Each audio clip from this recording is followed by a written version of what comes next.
Assalamualaikum warahmatullahi wabarakatuh.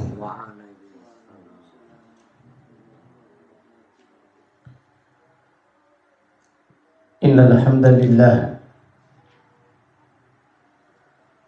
nahmaduhu wa nasta'inuhu wa nastaghfiruh wa na'udzu billahi min syururi anfusina wa min sayyiati a'malina. May yahdihillahu fala mudilla lahu wa may yudlil fala hadiya lahu. Wa ashhadu an la ilaha illallah wahdahu la syarika lah. Wa ashhadu anna Muhammadan abduhu wa rasuluh. Amma ba'du fa inna asdaqal hadithi kitabullah wa khairal hadi hadi Muhammadin sallallahu alaihi wasallam wa syarrul umuri muhdatsatuha wa kullu muhdatsatin bid'ah wa kullu bid'atin dhalalah wa kullu dhalalatin finnar.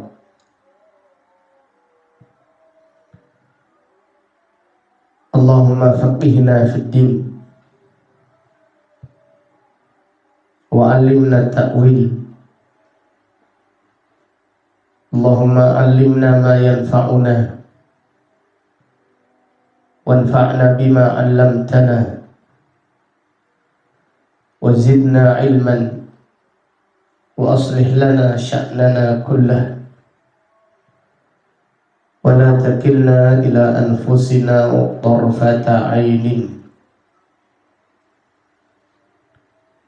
Alhamdulillah, pada malam yang berbahagia ini, malam Senin tanggal 1 bulan Rabiul Akhir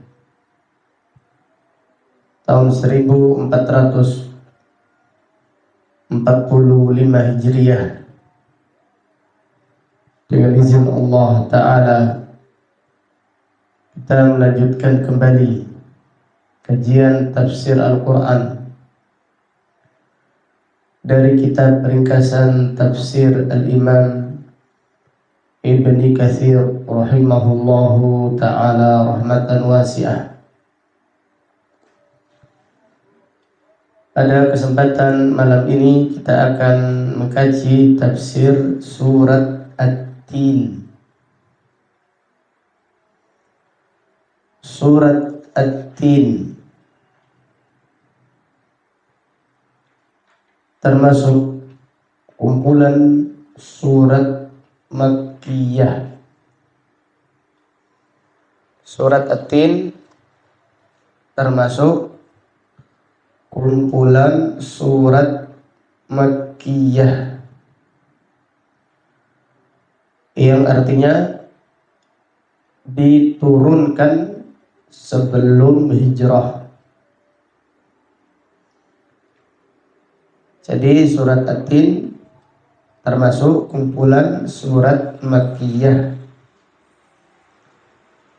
yang diturunkan sebelum hijrah Rasulullah sallallahu alaihi wasallam ke kota Madinah. Al-Imam Ibnu Katsir rahimahullah membawakan hadis dari sahabat Bara' Ibnu Azib radhiyallahu anhuma,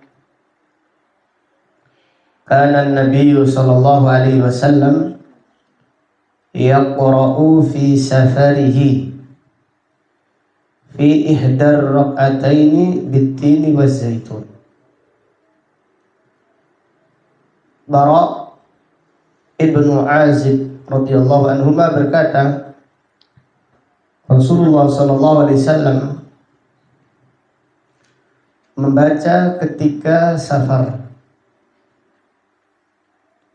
di dalam salah satu dari 2 rakaatnya.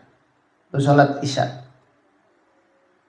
Salah satu bacaan yang beliau baca adalah membaca surat At-Tin. Fama sami'tu ahadan ahsana sautan aw qira'atan minhu. Bara' berkata, aku tidak pernah mendengar seorang pun yang lebih bagus bacaannya atau suaranya melebihi Rasulullah sallallahu alaihi wasallam. Jadi hadis ini akhrajahu al-jamaah, diriwayatkan oleh Al-Bukhari, Muslim dan yang lainnya. Hadis ini menjelaskan bahwasannya Rasulullah sallallahu alaihi wasallam ketika safar dan beliau mengerjakan sholat Isya, beliau membaca surat At-Tin. Jadi baca Nuri itu yang benar, bagaimana? Asal tarap nanti.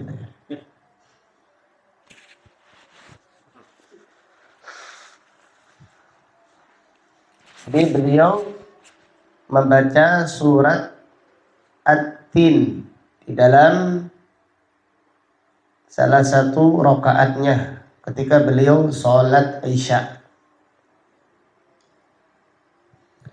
Kemudian hadis ini menjelaskan bahwasannya Rasulullah sallallahu alaihi wasallam adalah seorang manusia yang paling merdu suaranya ketika membaca Al-Quran. Paling bagus bacaannya, paling fasih. Jadi Rasulullah sallallahu alaihi wasallam adalah orang yang paling fasih bahasa Arabnya. Dan beliau paling bagus suaranya ketika membaca Al-Quran. Maka sahabat Bara' berkata, aku tidak pernah mendengar seorang pun yang lebih bagus suaranya atau bacaannya daripada Rasulullah sallallahu alaihi wasallam. Nah, ini diambil faedah anjuran membaca Al-Quran dengan suara bagus. Ini menunjukkan faedah anjuran membaca Al-Quran dengan suara yang bagus. Jadi memperbagus suara ketika membaca Al-Quran termasuk salah satu anjuran dari Rasulullah sallallahu alaihi wasallam. Kemudian kita baca surat At-Tin. A'udzu billahi minasy syaithanir rajim min hamzihi wa nafthihi wa nafthihi. Bismillahirrahmanirrahim. Wat-tini waz-zaitun wa turi sinin wa hadzal baladil amin. Laqad khalaqnal insana fi ahsani taqwim. ثم رددناه أسفل سافلين إلا الذين آمنوا وعملوا الصالحات فلهم أجر غير ممنون فما يكذبك بعد بالدين أليس الله بأحكم الحاكمين.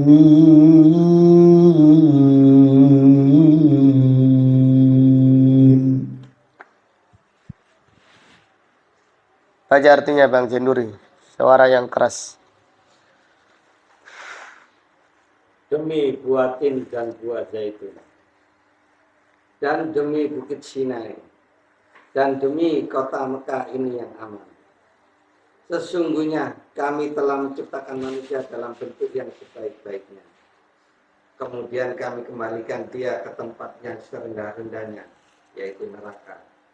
Kecuali orang-orang yang beriman dan mengerjakan amal soleh, maka bagi mereka pahala yang tiada putus-putusnya. Maka apakah yang menyebabkanmu mendustakan hari pembalasan sesudah adanya bukti-bukti itu? Bukankah Allah hakim yang seadil-adilnya? Allah Subhanahu wa taala berfirman, "Wattini," demi buah tin, "wazzaituni," demi buah zaitun.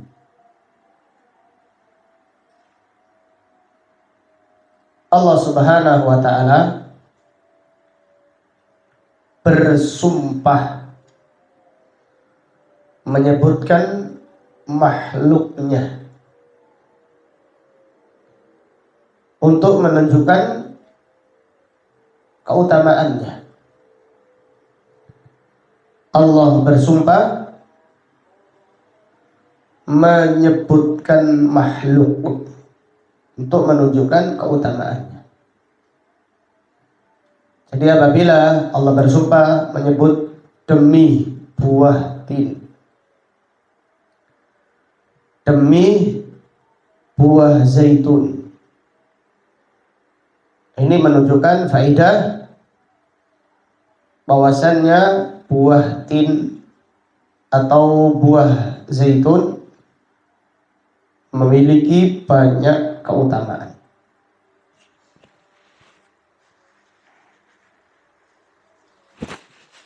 Kemudian yang perlu diketahui, Allah bersumpah menyebutkan makhluknya sesuai dengan kehendaknya.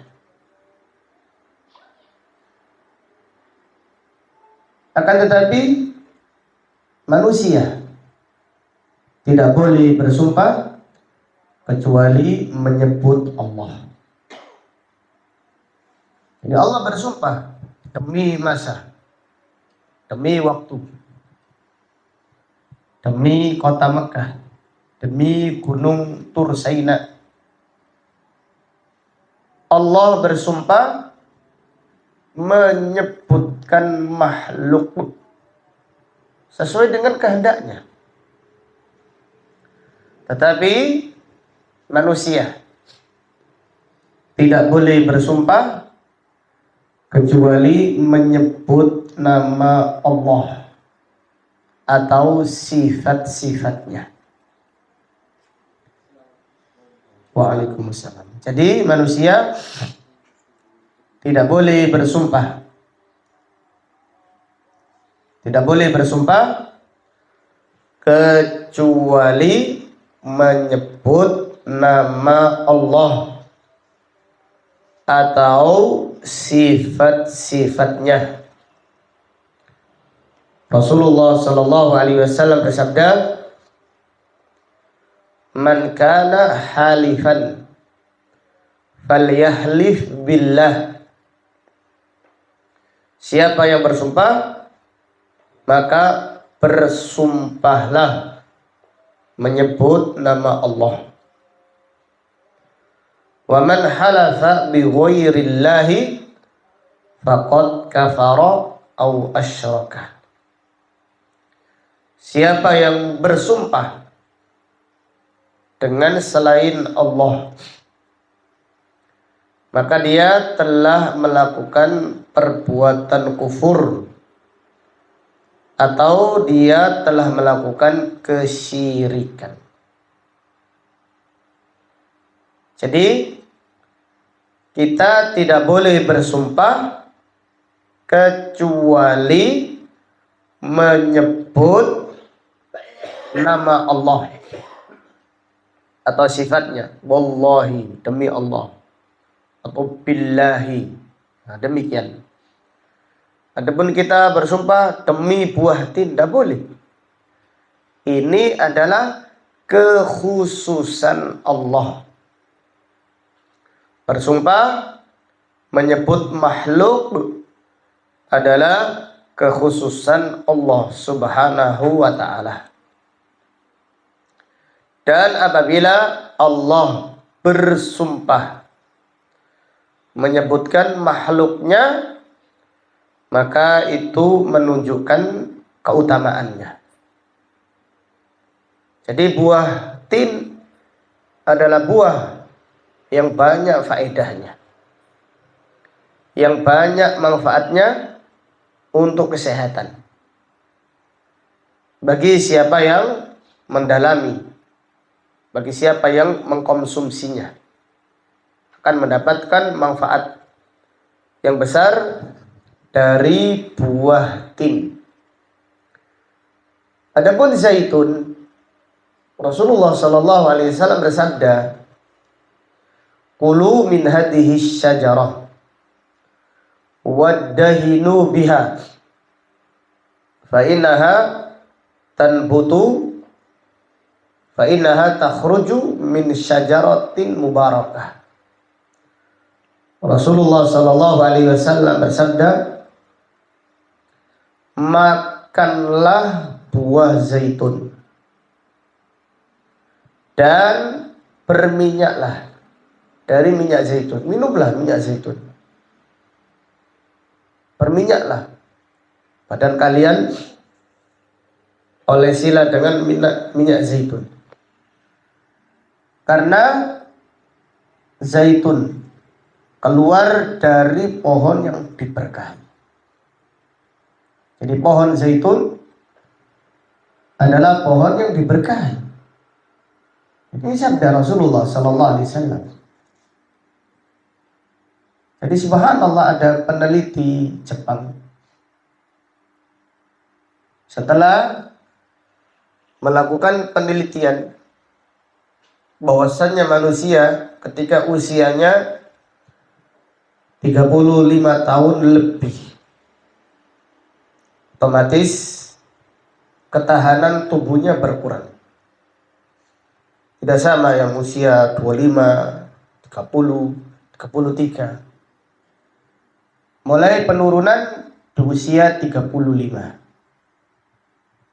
Jadi kalau usianya katakan masih 25, kalau makanan yang dikonsumsinya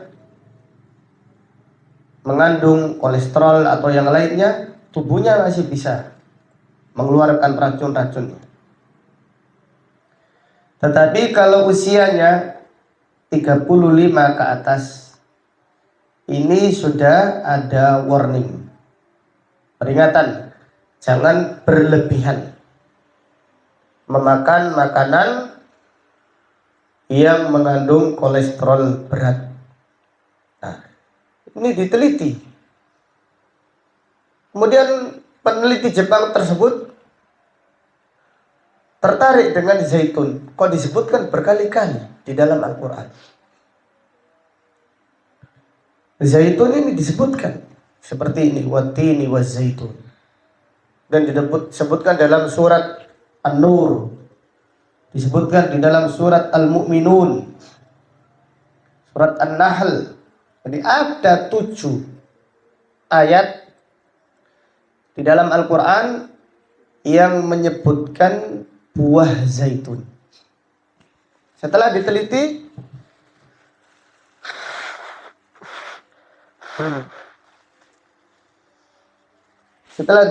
lebih lanjut, ternyata buah zaitun, demikian pula minyak zaitun, bisa mengontrol tekanan darah seseorang supaya tekanan darahnya menjadi normal. Jadi apabila seorang makan daging, katakan maka dia setelahnya makan minyak zaitun, minum minyak zaitun. Jadi orang-orang Arab itu biasa mereka mengkonsumsi minyak zaitun. Dan makan daging, minum minyak zaitun. Nah, salah satunya untuk mengontrol tekanan darah supaya tidak berlebihan di dalam tubuh seseorang.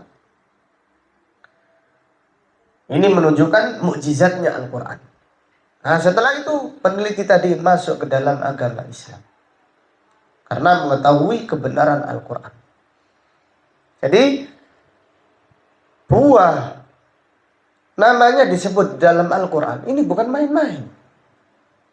Seperti buah yang ada di sekitar kita namanya disebut di dalam Al-Quran. Contohnya buah apa? Coba Bang Jainuri, emen ngantuk. Anggur, pisang. Ini ada di dalam Al-Quran. Kemudian kira-kira walu, labu kuning. Ini ada di dalam Al-Quran. Ini adalah buah yang banyak faedahnya, banyak manfaatnya, karena disebutkan di dalam Al-Quran. Buah yang tidak disebutkan di dalam Al-Quran saja banyak manfaatnya, apalagi disebutkan di dalam apa? Al-Quran. Contohnya kedondong gitu, kan tidak ada disebutkan. Iya,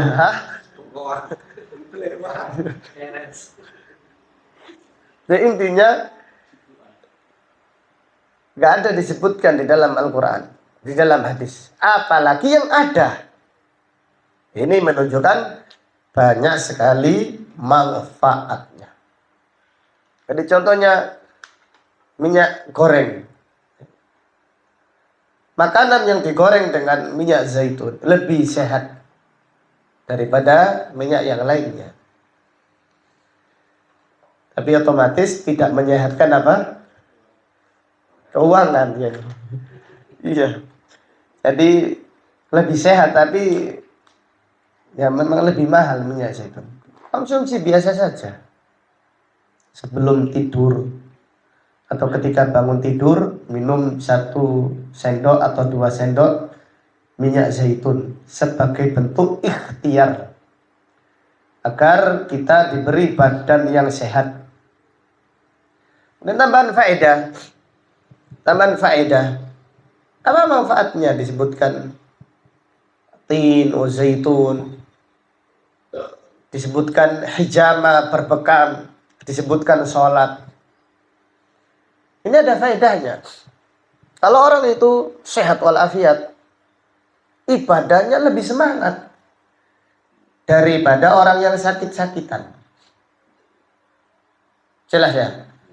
Kemudian faedah lagi, ini yang sering kita lewatkan. Faedah yang sangat penting. Apabila kita makan, niatkan kuat ibadah. Jadi orang itu makan, Masya Allah, rujaan sampai ngewe-ngewe gitu ya. Jadi rujaan. Lupa niat. Nggak salah dia. Nggak melakukan dosa. Tapi kalau kita ini hadir niat, menghadirkan niat, ya Allah saya makan. Bukan sekedar untuk kenikmatan. Bukan sekedar untuk kesenangan selera kita, suka makan ini, suka itu. Apalagi sampai kuliner gitu. Tujuan utama dari makan supaya kita kuat ibadah. Supaya kita sehat. Kalau sehat apa? Ya, supaya kita semangat di dalam beribadah. Itu hadirkan itu sering kita lewat. Mumpung kita menyebutkan materinya. Tanamkan di dalam kegiatan kita. Seperti tidur. Seperti makan. Seperti mandi, katakan. Demikian pula olahraga.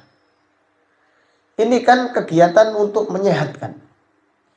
Niatkan supaya kita kuat untuk beribadah. Sehingga kegiatan kita mendapatkan pahala di sisi Allah. Jadi makan dapat pahala. Tidur dapat pahala. Mandi dapat apa? Dapat pahala. Saya mandi biar lebih segar. Supaya lebih semangat beribadah. Tidur pun berpahala. Olahraga berpahala. Niatnya supaya lebih semangat di dalam beribadah. Mu'adz bin Jabal radhiyallahu anhu berkata, "Inni ahtasibu naumati kama ahtasibu qaumati." Aku niat mengharap pahala dengan tidurku, seperti aku mengharap pahala dengan qiyamul lailku. Subhanallah, para sahabat itu semua kegiatannya bernilai pahala. Karena apa? Mereka menghadirkan apa? Niat. Sehingga dikatakan kebiasaan perkara yang mubah bernilai ibadah dengan menghadirkan niat. Ibadah tanpa menghadirkan niat jadi biasa. Syekh Muhammad bin Shalih Al-Utsaimin mengatakan kebiasaannya orang-orang soleh bernilai ibadah. Ibadahnya orang-orang yang lalai bernilai biasa. Nah, ini contohnya sekarang. Kita ini memberi nafkah istri. Banyak sekali. Ini wajib, nafkah yang wajib ini. Kita tidak menghadirkan niat mengharap pahala. Dan kalau kita ngisi kotak infak, kita niat mengharap pahala. Kenapa kalau kita memberi istri, sering loh kita ini lupa. Padahal yang kita berikan kepada istri lebih banyak daripada kita mengisi kotak apa? Amal. Tapi kalau kita ngisi kotak amal kok niat ibadah? Gitu loh. Ini ibadah, niat untuk ibadah yang sangat agung. Siapa yang diberi taufik oleh Allah dengan menghadirkan niat mengharap pahala di sisi Allah, di dalam kegiatannya, dia akan merasakan lezatnya ketaatan. Dia akan merasakan manisnya amal yang dia kerjakan. Karena dia menghadirkan niat. Kalau niat ini tidak hadir, maka ibadah yang dikerjakan seorang jadi biasa. Ibadah yang dikerjakan seorang hanya sekedar menggugurkan kewajiban. Dan siapa yang ibadahnya untuk menggugurkan kewajiban saja, berat, beban. Tapi kalau dia menghadirkan niat, mengharap cinta Allah, mengharap ridhonya, rindu kepada Allah, ingat surga, ingat neraka, ibadah yang dikerjakannya terasa indah, terasa manis, dan tidak ada yang lebih lezat bagi seorang yang beriman melebihi mendekatkan diri kepada Allah Subhanahu wa ta'ala. Jadi tambahan faedah tentang tin dan zaitun, manfaatnya untuk kesehatan. Sehingga kita apabila makan atau minum atau istirahat atau apalagi tadi mandi supaya lebih segar atau olahraga,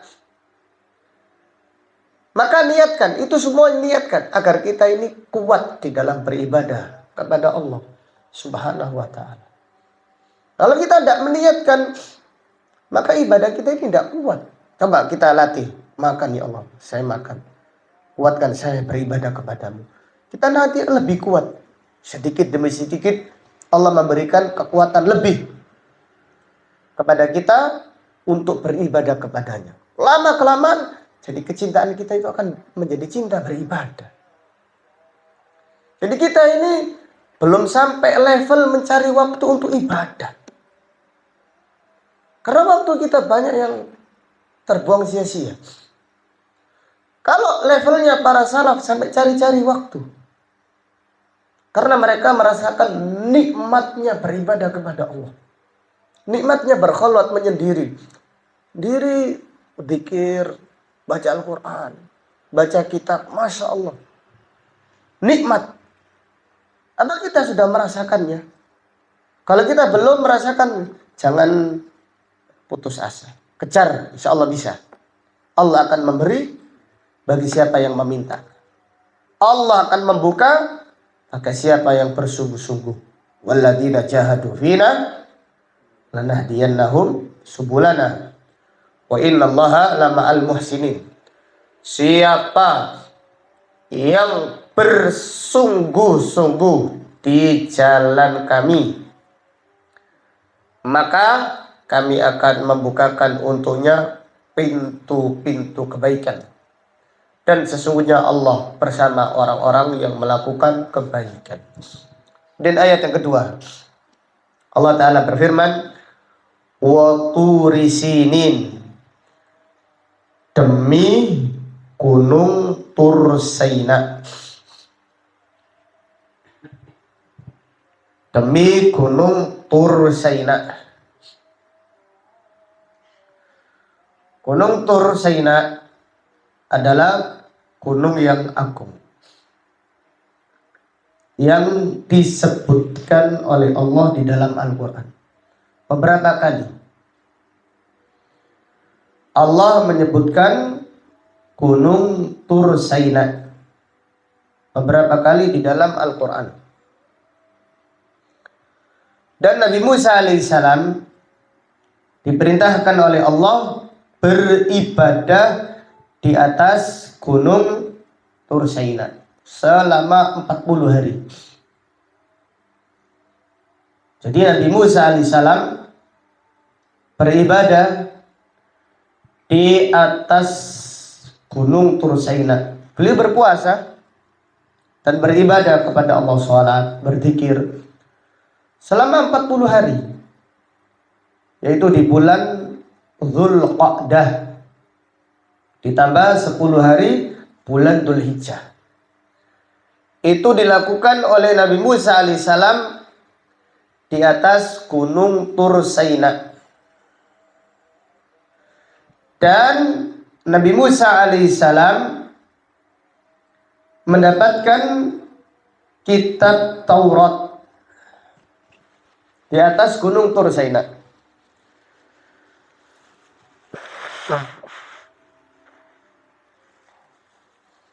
Nabi Musa alaihissalam mendapatkan kitab Taurat. Jadi kitab Taurat diberikan oleh Allah kepada Nabi Musa secara utuh. Jadi Nabi Musa mendapatkan kitab Taurat itu secara utuh.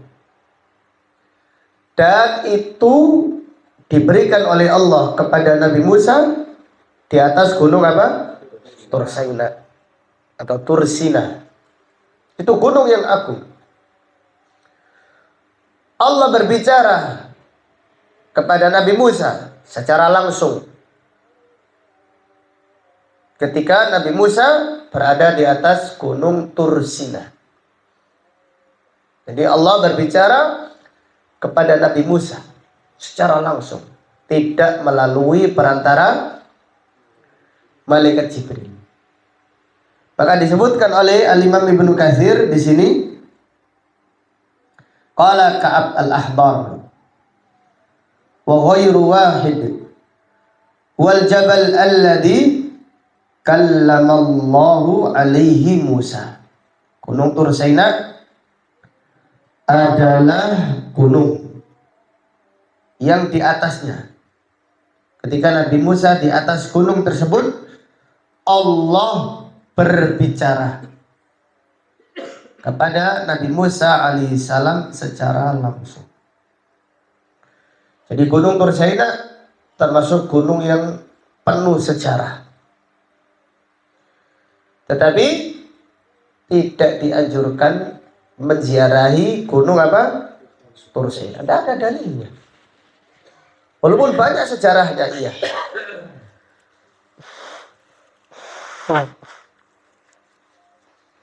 seperti bukit atau seperti Gua Hira. Gua yang penuh sejarah. Rasulullah Sallallahu Alaihi Wasallam ketika beliau berada di atas Gua Hira mendapatkan wahyu yang pertama kali. Surat apa? Al-Alaq. Iqra bismi rabbikal ladzi khalaq. Ini ketika beliau di atas Gua Hira. Tetapi menziarahi Gua Hira tidak ada apa? Tidak ada dalilnya, tidak ada tuntutannya. Tidak ada tuntunannya dari Rasulullah Sallallahu Alaihi Wasallam. Sama halnya Gunung Tur Saina. Tidak ada sunnahnya menziarahi Gunung Tur Saina. Walaupun gunung tersebut kisahnya disebutkan oleh Allah di dalam Al-Quran. Tetapi ibadah itu harus dengan apa? Dengan dalil. Dengan perintah atau anjuran dari Rasulullah Sallallahu Alaihi Wasallam. Kemudian ayat yang ketiga. Jadi disebutkan Gunung Tur Saina untuk menyebutkan, untuk menunjukkan faedah bahwasannya di sekitar Gunung Tur Saina adalah tempat yang diberkahi oleh Allah Subhanahu wa taala. Jadi negeri Syam adalah negeri yang diberkahi oleh Allah Subhanahu wa taala. Di Baitul Maqdis adalah masjid yang sekitarnya diberkahi oleh Allah Subhanahu wa taala. Negeri Syam mencakup Palestina. Kemudian apa? Jordania. Yang ketiga Lebanon. Yang keempat Suriah. Ini negeri Syam. Adapun Zionis adalah Yahudi, mereka penjajah. Semoga Allah melaknat mereka.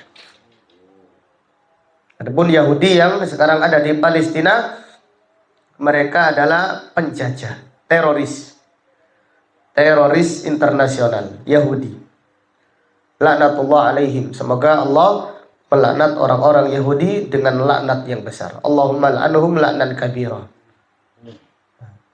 Jadi Tur Saina adalah gunung yang sekitarnya itu diberkahi oleh Allah Subhanahu wa taala. Karena negeri Syam didoakan berkah oleh Rasulullah sallallahu alaihi wasallam. Allahumma barik lana fi Syamina. Ya Allah, berkailah negeri Syam. Ya Allah, berkailah negeri Syam.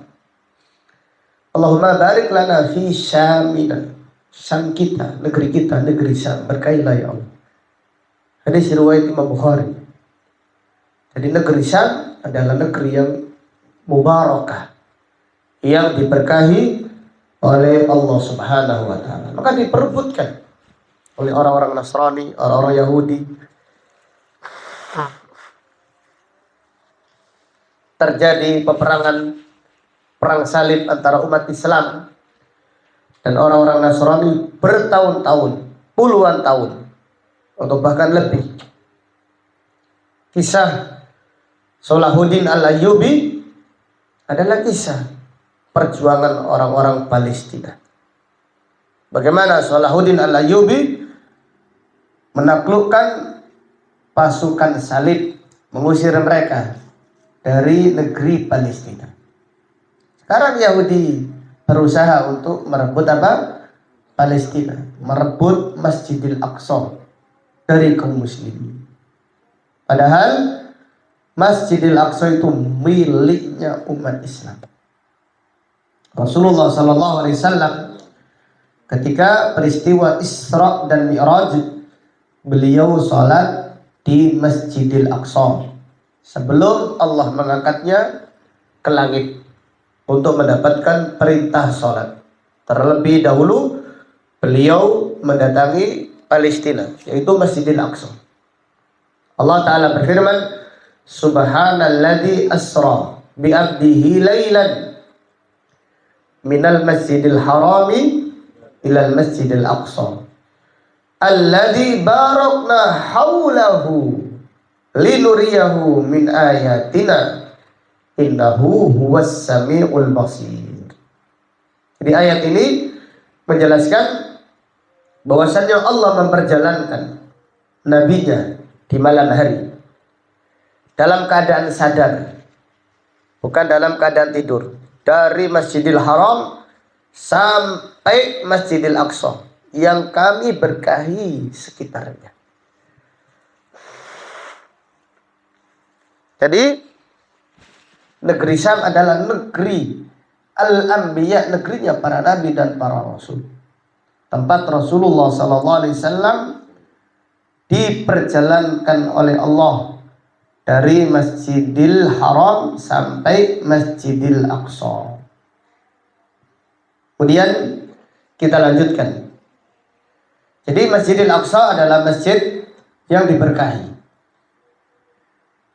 Siapa yang diberi kesempatan, diberi kemudahan, disunnahkan menziarahi Masjidil Aqsa. Jadi ada 3 masjid yang disunnahkan untuk menziarahinya. Yang pertama masjid apa? Masjidil Haram. Yang kedua Masjid Nabawi. Yang ketiga Masjidil Aqsa. Rasulullah SAW bersabda, la tushaddur rihal illa ila salasati masajid. Tidak boleh safar niat ibadah ke tempat khusus kecuali hanya 3 masjid. Masjidil Haram dan masjidku ini, yaitu masjid apa? Nabawi. Wal Masjidil Aqsa dan Masjidil Aqsa. Kemudian ayat ketiga kita lanjutkan. Allah Ta'ala berfirman, wal baladil amin.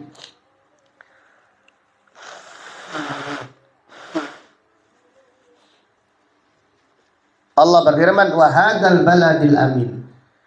Dan demi kota yang aman ini, itu kota Mekah.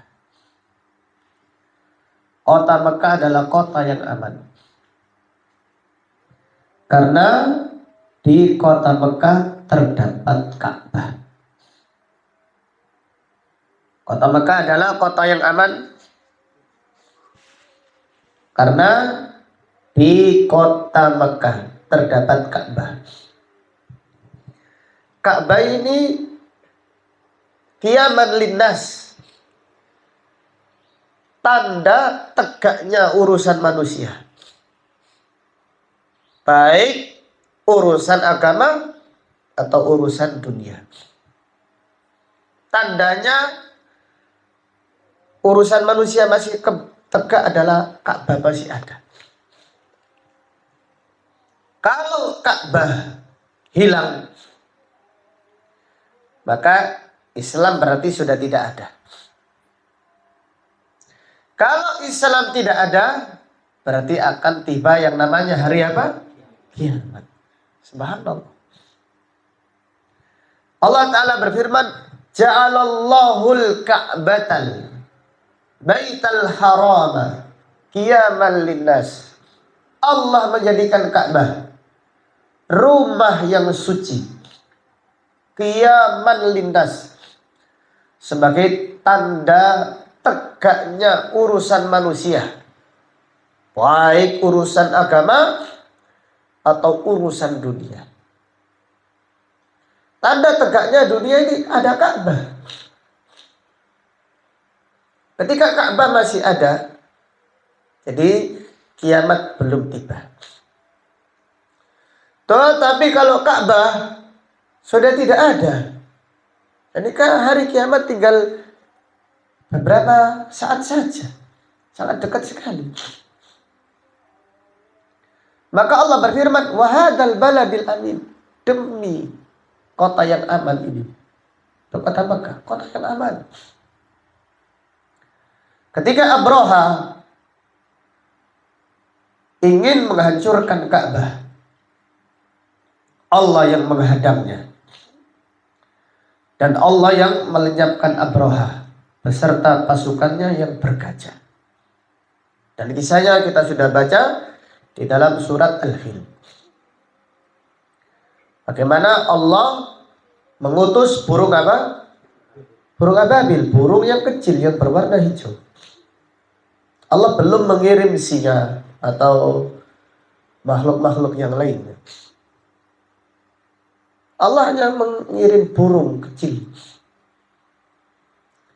merempari pasukannya Abraha dengan kerikil yang sudah ada namanya. Ini nggak bisa pasukan apapun dengan jumlah yang banyak, pelurunya ada namanya masing-masing, nggak bisa. Burung ababil membawa 3 kerikil.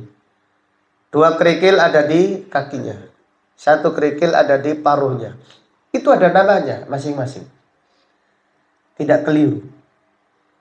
Karena atas perintah Allah Subhanahu wa ta'ala. Kesimpulannya, pasukan Abraha ketika mau masuk Ka'bah, ingin menghancurkannya, dihadang oleh Allah.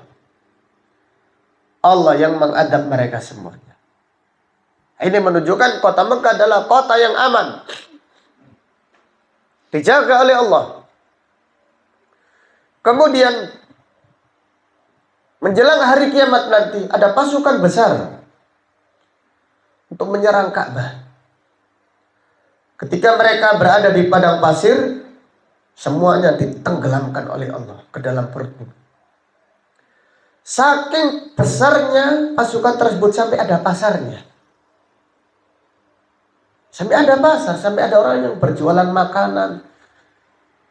Karena pasukan tersebut pasukan besar, ingin menghancurkan Ka'bah. Rasulullah SAW bersabda, "Yaghzu jaisun al-Ka'bah." Akan ada pasukan besar menjelang akhir zaman nanti. Mereka ingin menyerang Ka'bah. Hatta idza kanu bil baida'ah, ketika mereka berada di padang pasir, khusifa bi awwalihim wa akhirihim, semuanya dipendamkan di dalam perut bumi, semuanya ditelan bumi. Karena Ka'bah ini dijaga oleh Allah, kiblatnya umat Islam, orang tawaf mentauhidkan Allah. Siapa yang berani mengusirnya, Allah yang akan menghantamnya. Demikian pula Dajjal. Dajjal itu keliling dunia berapa hari? Berapa hari? 40 hari. Dan Dajjal itu seperti angin, cepat mengelilingi dunia. 1 hari yang pertama panjangnya seperti 1 tahun. 1 hari yang kedua 1 bulan. 1 hari yang ketiga, hari yang ketiga seperti 1 pekan. Yang berikutnya seperti hari biasa. Dan semua yang ada di penjuru dunia ini didatangi Dajjal.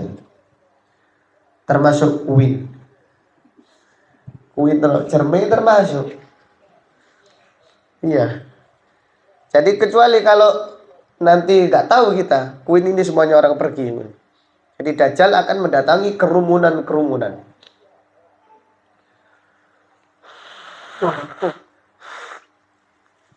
Kecuali mana? Makkah dan Madinah. Setiap kali Dajjal mau masuk perbatasan kota Mekah, di situ ada malaikat menghunuskan pedang. Dajjal tidak bisa masuk Mekah. Dajjal tidak bisa masuk kota Madinah. Allah berfirman, "Wahadal baladil amin." Demi negeri yang aman ini. Jadi Mekah adalah negeri yang aman. Dijaga keamanannya oleh Allah Subhanahu wa ta'ala. Kenapa? Karena masih ada orang yang bertauhid. Karena masih ada orang yang bertauhid. Ada orang yang di tawaf di Ka'bah, mentauhidkan Allah. Tetapi menjelang hari kiamat nanti, Ka'bah gak ada orang yang tawaf sudah. Gak ada orang yang sholat menghadap Ka'bah. Maka Ka'bah pun tidak dijaga Allah. Maka Ka'bah yang paling suci bagi umat Islam adalah Ka'bah tidak dijaga Allah. Karena tidak ada tauhid. Diriwayatkan Imam Bukhari, Rasulullah SAW bersabda, yakhribul Ka'batah duswayqataini minal Habasyah. Akan menghancurkan Ka'bah pasukan yang dipimpin laki-laki yang kakinya kecil dari Habasyah, dari Sudan. Di dalam riwayat yang lain disebutkan yukhriju kanzaha. Orang tersebut akan mengeluarkan emas-emas yang ada di Ka'bah. Jadi sekarang Ka'bah nggak ada emasnya, maksudnya di dalamnya. Walaupun tulisannya ini dari emas, kiswa ini dari sutra, tintanya itu tinta emas, talangnya itu dari emas. Tapi di dalamnya ya biasa, marmer, mungkin batunya bagus, tetapi masih kosong. Menjelang hari kiamat nanti Ka'bah dipakai nyimpan emas. Jadi rebutan, orang rebutan Ka'bah, rebutan emas. Sekarang orang rebutan di Ka'bah, rebutan ibadah, tawaf, mentauhidkan Allah, mengagungkan Allah, tidak menyembah Ka'bah. Tetapi kaum muslimin menyembah Allah. Tetapi ketika di Ka'bah pun tidak ada orang yang bertauhid, tidak ada orang yang tawaf, maka Allah tidak menjaga Ka'bah. Allah menjaga Ka'bah karena la ilaha illallah, karena tauhid. Tetapi ketika tidak ada lagi orang yang mentauhidkan Allah, Allah membiarkan Ka'bah. Maka disebutkan dalam hadis tadi, yukhriju kanzaha. Orang dari Habasyah tadi mengeluarkan emas-emas, mutiara-mutiara, berlian-berlian yang ada di Ka'bah. La yu'maru min ba'dihi abada. Setelah itu Ka'bah tidak dibangun lagi selama-lamanya. Para ulama mengatakan ini adalah peristiwa menjelang hari kiamat beberapa saat saja. Maka kembali kepada firman Allah, wa hadzal baladil amin, demi kota yang aman ini. Itu kota Mekah, kota yang aman. Dan beribadah di Masjidil Haram, di kota Mekah, pahalanya 100.000 dibandingkan masjid yang lain. Coba bayangkan, subhanallah, 100.000 sholat. 100.000 itu artinya, jadi siapa yang beribadah di situ satu hari, ibaratnya beribadah di masjid kita yang di tempat ini 277 tahun. Sholat satu hari di Masjidil Haram, pahalanya seperti sholat di Masjid Faisal 277 tahun. Subhanallah. Ini menunjukkan agungnya kota Mekah, agungnya Ka'bah. Dan kita di Ka'bah beribadah kepada Allah, tidak menyembah Ka'bah.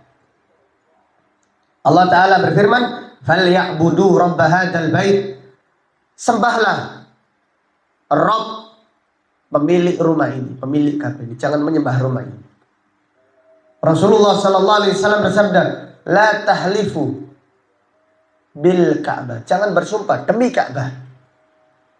Tetapi bersumpahlah wa rabbil Ka'bah, demi Allah, pemilik apa? Pemilik Ka'bah. Ka'bah itu bukan Tuhan selain Allah. Maka ketika Bilal menaklukkan kota Mekah, Ka'bah ini diinjak. Sampai sekarang Ka'bah ini diinjak. Kalau pergantian apa? Kiswa, Ka'bah diinjak-injak. Jadi kalau sekiranya Ka'bah itu Tuhan, tidak boleh diinjak. Ka'bah itu bukan Tuhan dari selain Allah. Tapi kaum muslimin menjadikannya sebagai kiblat. Kita tawaf di Ka'bah, menyembah Allah. mentauhidkan Allah, bukan menyembah apa? Ka'bah. Umar ibn al-Khattab di depan orang-orang banyak berkata, wahai Hajar Aswad. Jadi yang paling agung dari Ka'bah itu Hajar Aswad. Umar berkata, hei Hajar Aswad, hei batu, kamu itu batu. Tidak bisa memberi manfaat, tidak bisa menolak madarat. Tidak bisa menyembuhkan orang sakit, tidak bisa menjadikan orang miskin menjadi apa? Kaya. Kalau sekiranya aku tidak melihat Nabi SAW menciummu, aku tidak akan menciummu. Jadi mencium Hajar Aswad untuk mengikuti sunnah, bukan mengkeramatkan Hajar Aswad. Jadi kita harus memahami masalah ini. Allah menjaga Ka'bah karena la ilaha illallah. Maka jangan menyembah Ka'bah dari selain apa? Selain Allah. Makanya kalau ada kiswah, ini ada orang jimat dari kiswah Ka'bah, ini khurafat. Ini kesyirikan. Umat Islam tidak perlu jimat. Umat Islam perlu doa. Tawakal hanya kepada Allah. Wa may yatawakkal 'ala Allah fahuwa hasbuh. Siapa yang bertawakal kepada Allah, Allah akan mencukupinya. Wallahu taala alam. Sampai di sini kajian kita. Kita sudah sampai firman Allah, wa hadzal baladil amin. Demi kota yang aman ini. Kita berdoa semoga Allah memudahkan kita untuk beribadah di sekitar Ka'bah. Amin ya rabbal alamin. Wallahu taala alam. Sampai di sini kajian kita. Insyaallah akan kita lanjutkan pada kajian yang berikutnya. Kita tutup dengan doa dan juga kita tidak lupa, tidak bosan-bosan mendoakan saudara kita yang ada di Palestina. Semoga diberi pertolongan oleh Allah Subhanahu wa ta'ala. Amin ya rabbal alamin. Allahumma qsim lana min khasyiatika ma tahulu bihi bainana wa baina ma'asik, wa min ta'atika ma tuballighuna bihi jannatak, wa min al-yaqini ma tuhawwinu bihi alaina masa'ibad dunya. Allahumma matti'na bi asma'ina wa absarina wa quwwatina ma ahyaytana waj'alhu al-waritha minna waj'al tha'rana 'ala man dhalamana wansurna 'ala man adana wa la taj'al musibatana fi dinina wa la taj'al ad-dunya akbara hammina wa la mablagha ilmina wa la tusallit 'alaina man la yarhamuna. Allahumma ansur ikhwanana al-muslimina al-mustata'afina fi Filistin. Allahumma ansur ikhwanana fi Filistin. Allahumma ansur ikhwanana fi Filistin. Allahumma kun lahum aunan wa nasira wa muayyidan wa dhahira. Allahumma ansurhum. Allahumma anzil alaihimus sakinah. Allahumma afrigh alaihim sabra wa thabbit aqdamahum wansurhum 'alal qaumil kafirin. Allahumma anzil alaihimus sakinah. Allahumma at'imhum min ju' wa aminhum min khawf. Allahumma 'alaika bil yahudil zalimin fa innahum la yu'jizunak. Allahumma anzil alaihim adzabaka wa rijzaka ilahal haqq. Allahumma inna naj'aluka fi nuhurihim wa na'udzu bika min syururihim. Allahumma al'anhum la'nan kabira. Allahumma al'anhum la'nan kabira. Allahumma munzil al-kitab wa mujri as-sahab wa hazim al-ahzab ihzimhum wa zalzil al-arda min tahti aqdamihim ya rabbal alamin. Allahumma aslih ahwal al-muslimina fi kulli makan. Allahumma aslih ahwal al-muslimina fi kulli makan. Allahumma ighfir lil muslimina wal muslimat wal mu'minina wal mu'minat al ahya'i minhum wal amwat. Allahumma ati nufusana taqwaha wa zakkiha anta khairu man zakkaha anta waliyuha wa maulaha. Rabbana atina fid dunya hasanah wa fil akhirati hasanah wa qina adzabannar. Allahumma inna nas'aluka husnal khatimah. Allahumma ij'al akhira kalamina min hadhihi dunya la ilaha illallah. Subhanaka Allahumma wa bihamdika asyhadu an la ilaha illa anta astaghfiruka wa atubu ilaik. Wa sallallahu ala nabiyyina Muhammad wa ala alihi wa sahbihi wa sallama taslima. Walhamdulillahi rabbil alamin. Assalamualaikum warahmatullahi wabarakatuh.